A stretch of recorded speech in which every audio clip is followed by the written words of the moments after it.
Good day! This is our lessons for today. First, irregularly spelled words and presentation of information.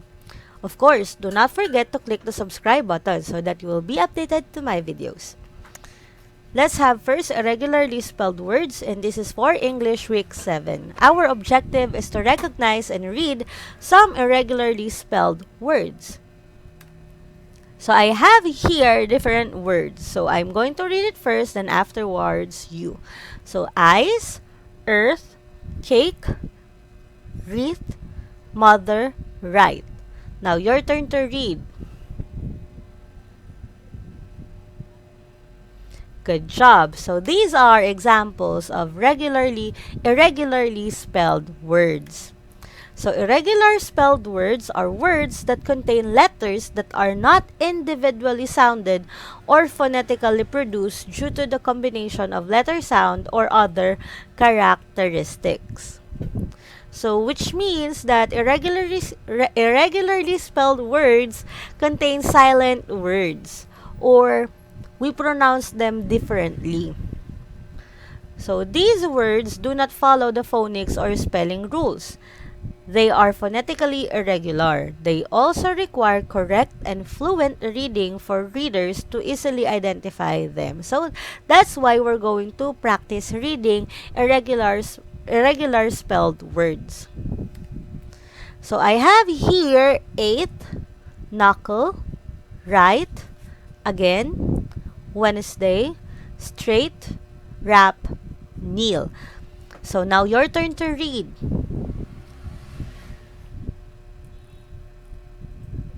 Very good. So as I was saying, these are irregularly spelled words because as you can see, we pronounce 8. We don't say 8. So silent H. So 8. Okay? This one. So we pronounce it as 8, not 8. Next one is knuckle. We don't sound this letter, the K, the K, knuckle. So it should be knuckle. Next is the right. We only produce this sound, the right, not this one. Again, we don't pronounce this sound. It's not again, it's again. And next, for Wednesday, it's irregularly spelled word because we don't sound this one. It's not Wednesday, it's Wednesday. Silent D. We don't pronounce letter D there. It's Wednesday. Next, straight. And then we eliminate this sound again. Straight. And then next, wrap. We don't produce this sound, but we read it as wrap. Next is kneel. We don't sound this one. So it's an example of irregularly spelled words. So again, let's read it. 8th, knuckle, right, again, Wednesday, straight, wrap, and kneel. Your turn to read.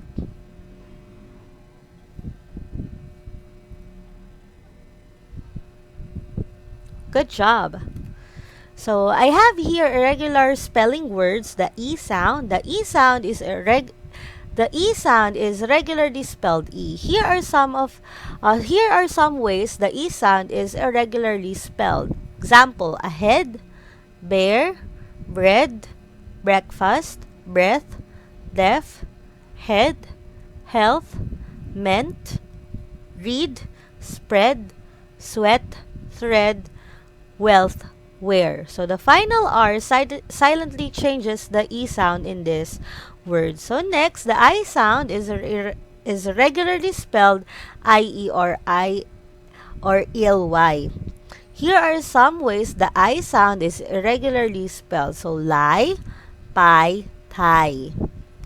And next is the IGH spelling like bright, high, night, slight, fight, light, right, thigh, flight, might, sigh, tight, fright. Now, read this one.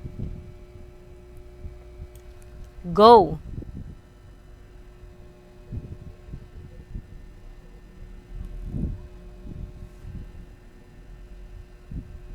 Very good. Next, read this part. Go. Good job. Last one. Read this part.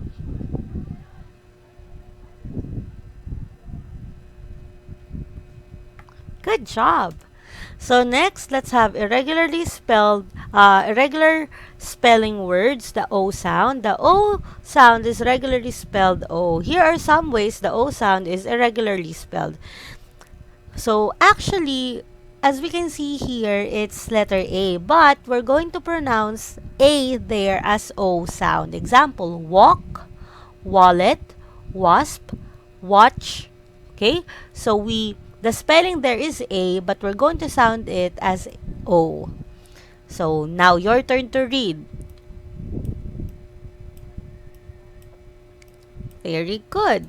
Okay, next. Quad, quality, squash, squat. Now your turn to read.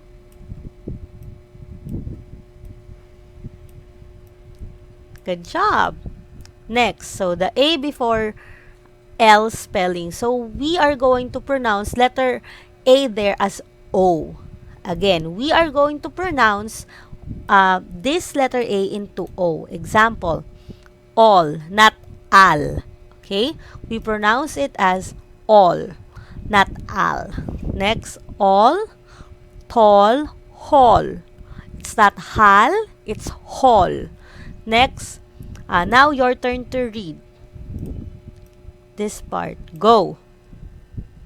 Very good. Next, in this word chalk, we are going to pronounce this letter A as O. So, chalk, ball, small. Your turn to read. Very good. Next, mall, falls, wallet. Your turn to read. Very good. Next, stall, salt, call. Your turn to read. Very good. Next, bald, wall, hallway. Your turn to read. Very good. Next, fall, baseball, malt. Your turn to read. Good job. Next, so this one, AU spelling, words that containing AU spelling, we are going to sound this as O sounds. Example, August, sauce, cause, author, hall, fault, laundry, launch, Austin, saucer, faucet, auto, haunt. Now your turn to read.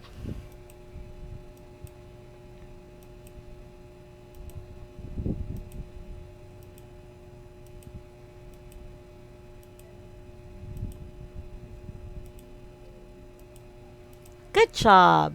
Next, words that containing AW spelling, we are going to sound this as O sound, like claw, straw, hawk.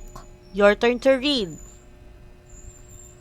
Very good. Next, jaw, not jow, it's jaw, draw, paw. Your turn to read. Very good. Next, we have raw, lawn, slow. Your turn to read. Good job. Next, squawk, seesaw, crawl, thaw, law, drawn, saw, lawyer. Your turn to read.